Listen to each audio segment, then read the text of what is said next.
These are your highlights from Week 12's America's Conference heads-up play. First up was Jason Wheeler of the New York Rounders versus top of the conference Montreal Nationals and Xuan Liu.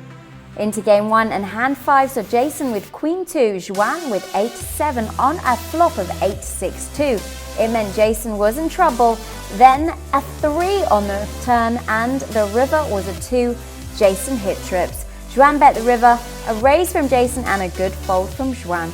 Jason moved ahead though in these early stages. Hand 15 was 9 for Xuan and Ace 10 for Wheeler.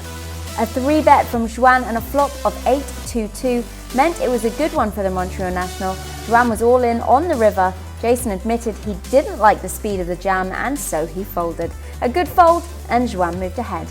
But shortly after, Wheeler turned it around and went ahead.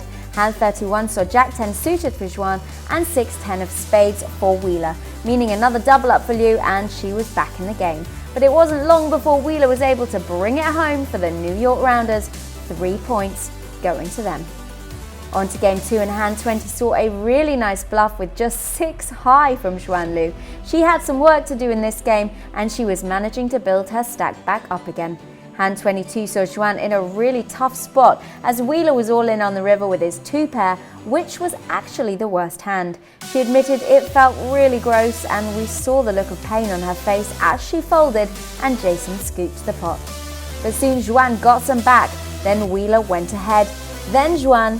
This game got incredibly swingy, jumping in the favour of a different player every other hand, until Wheeler could do the business and finish off the job. New York, 6 points. Into Game 3, and the sweep was on for New York. It went in Wheeler's favour, and he looked good for the sweep at this point. Hand 33 saw aces for Wheeler. Xuan flopped a pair of 9s. No help from the turn or the river. It was a win for New York, and that meant a sweep. 9 much needed points for New York.